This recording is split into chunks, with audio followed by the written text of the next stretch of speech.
It was 1:23 in the morning when the night broke open, but not with a sound. It started with light. A strange, unnatural glow bloomed over reactor number 4, painting the sky with colors no one had ever seen before. Some people thought it was a fire. Others guessed a transformer had exploded. But a few, the ones who understood reactors, felt a chill colder than any fear. Hours passed. The city of Pripyat was still asleep.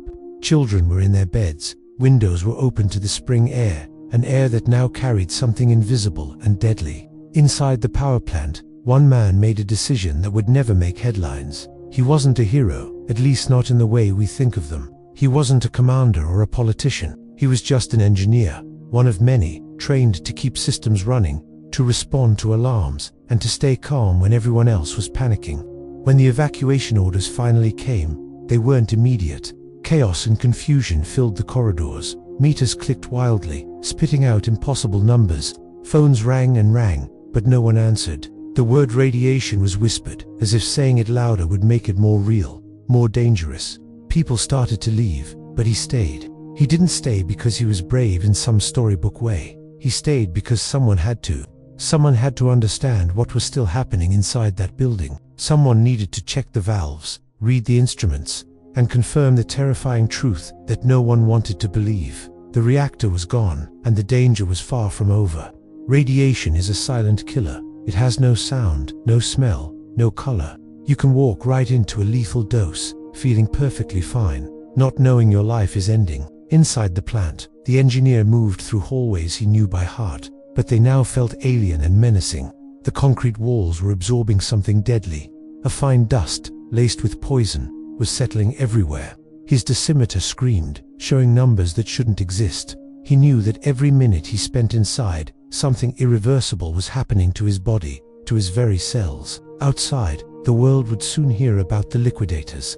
Hundreds of thousands of men sent to clean rooftops, bury contaminated soil, and build a giant sarcophagus over the ruined reactor. History would remember them as a statistic, a number.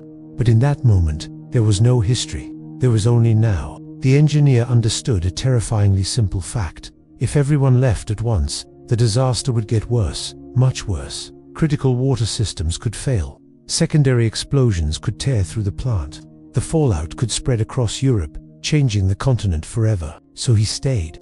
He stayed longer than he was supposed to, longer than any regulation allowed, longer than survival itself recommended. He took notes, he recorded readings, he reported the facts, without any drama. And all the while, the radiation was silently tearing him apart from the inside. When he was finally evacuated, there was no ceremony. No cameras were there to film him. No one shook his hand. He didn't tell his family how long he had been inside, or what he had seen. He just went home and washed his hands. But you can't wash away Chernobyl. It never left him. This is the story of one of the countless unseen figures of that disaster, the ones who stood their ground, not for glory, but for a sense of duty. When he finally left the power plant, the world looked unchanged. The sun still rose, trees still stood, people still spoke in normal voices. That was the cruelest part. Radiation doesn't burn like fire, it doesn't cut like metal. It lets you believe you're fine, just long enough for the damage to become permanent. In the days after the explosion, the city of Pripyat was evacuated in silence. Buses arrived. People were told they'd be back in 3 days. They packed light, they locked their doors. Pets were left behind. The man watched all this from a distance. He didn't tell anyone what he had seen inside the reactor building. Not because it was classified, though much of it was, but because there were no words that could carry the weight of it. How do you explain a place where the laws of safety no longer apply? Inside his body, the exposure was already at work. At first, it was subtle, a deep, unfamiliar fatigue, a metallic taste that wouldn't go away, skin that felt strangely warm, even in the cool air.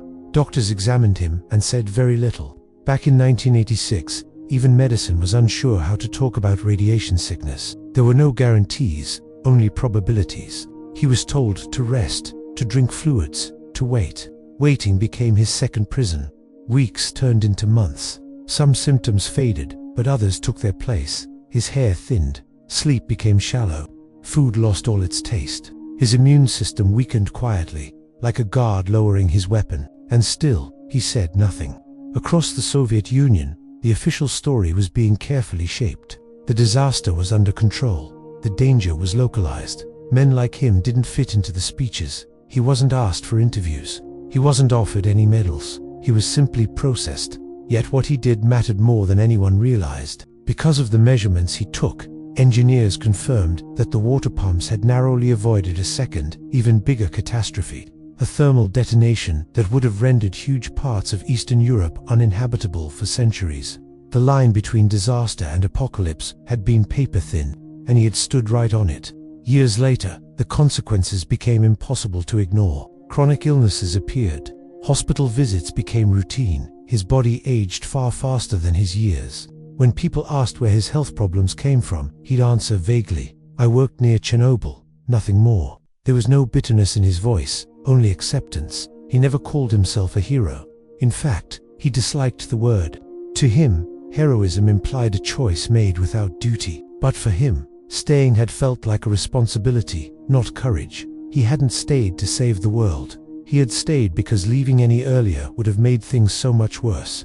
This man, and countless others like him, are the silent figures of Chernobyl. Their stories are a quiet, but powerful, reminder of the true cost of the disaster. A cost paid not in headlines, but in the silent, personal battles fought long after the world had looked away.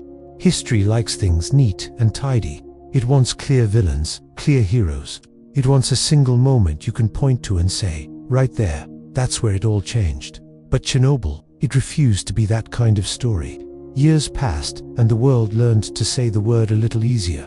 Documentaries were made, haunting photographs circulated abandoned classrooms, rusted Ferris wheels, gas masks scattered on the ground like fallen leaves. Chernobyl became a symbol. But symbols have a way of flattening people, of turning complex lives into simple shapes. The man who stayed inside the plant that night became just another line in a report. One of many engineers, one of many technicians. His name appeared on lists few people would ever read. He tried to return to an ordinary life, if you could still call it that. But work became difficult. His concentration would slip away from him. His body carried a constant low-level pain, never sharp enough to make him scream, but never mild enough to let him forget. At night, he sometimes dreamed of the alarms. Not the sound itself, but that single, horrifying moment just before they blared. That split second when everything still feels perfectly normal, and you have no idea that your entire life has just been irreversibly changed. He started avoiding conversations about Chernobyl. It wasn't out of fear, but out of sheer exhaustion. People always wanted the dramatic details. What did it look like? How bad was it? Were you scared? He had no dramatic answers for them. The real fear didn't hit him like a lightning bolt. It came later, slowly, quietly. It arrived with the test results. It crept in when the doctors stopped offering reassurance and started offering only silence. What stayed with him most wasn't the radiation, but the sudden, terrifying knowledge of how fragile our world really is. How quickly the systems we depend on can fail. How much of our safety rests on the shoulders of ordinary people who never expected to be tested in such an extraordinary way. He watched younger generations grow up, hearing about Chernobyl as if it were ancient history, a lesson, a warning, something that belonged entirely to the past. They didn't know. They didn't know about the countless small decisions that prevented something far, far worse. No one ever taught them about the men who stayed behind to take readings that no one wanted to hear. Men who walked down hallways filled with an invisible death, just so others could leave safely. Men like him didn't fit neatly into textbooks. He never asked to be remembered. In fact, he seemed almost relieved when he wasn't. Recognition wouldn't restore his health. It couldn't give him back the years that were quietly stolen from his body. What mattered to him was simpler, more fundamental. That cities beyond the exclusion zone were still alive. That forests far away still grew. That children in other countries would never, ever know how close they came to a global disaster. Sometimes, when a news story mentioned Chernobyl again, he would just turn off the television. Not because it hurt to remember, but because it always felt so incomplete. The real story wasn't just in the abandoned city. It was in the quiet lives of those who carried its true weight, long after the world had moved on. In his later years, life became smaller, not quieter, just narrower. Hospitals replaced offices, waiting rooms replaced corridors. Time was no longer measured in projects or plans, but in appointments and results. His body, once reliable, now required constant negotiation. He seemed to age faster than he should have. Doctors never spoke in absolutes. You see, Radiation rarely gives clean answers. It leaves behind probabilities, risks, maybes. But the pattern was clear enough. His immune system struggled. His heart weakened. His energy faded in ways that no amount of rest could repair. Still, he complained very little. Those who knew him well noticed something truly unusual. He carried no anger, not toward the system that failed him, not toward the officials who stayed silent for so long, not even toward fate itself. He was at peace. When asked if he regretted his choice, if he regretted staying inside the plant during the disaster, he would pause for a long moment. Then he'd say, quietly, no, someone had to. And that was all he'd ever say on the matter. He never wrote a memoir. He never gave a public interview. He never tried to correct the record when others took credit for the work he and his colleagues had done. His heroism wasn't loud enough to be confirmed by the history books. It was a quiet, stubborn act of courage. Years later, when international reports finally acknowledged the full, horrifying scale of what could have happened, secondary explosions, widespread contamination across Europe, millions more people displaced, his role remained unnamed. Just one decision among many that collectively prevented a global catastrophe. And yet, without decisions like his, there would be no story to tell at all. When he died, there was no monument, no statue, no national day of remembrance. Only a small group of people who truly understood what he had done then, countless more who never would. But a legacy doesn't always need to announce itself with trumpets and headlines. Sometimes it exists in the quiet, ordinary things we take for granted, in cities that are still standing, in soil that is still fertile, in lives that continued without ever knowing how close they came to ending differently. The man who stayed inside Chernobyl didn't change history with a single, dramatic act. He changed it by simply refusing to leave his post too early. He changed it by choosing responsibility over his own safety, by choosing silence over recognition, by choosing duty over and in doing so, he became a different kind of hero. The kind the world rarely notices but constantly and desperately depends on. Their stories deserve to be told, even if we don't know their names. Thank you for listening. If you found this story meaningful, please consider subscribing for more.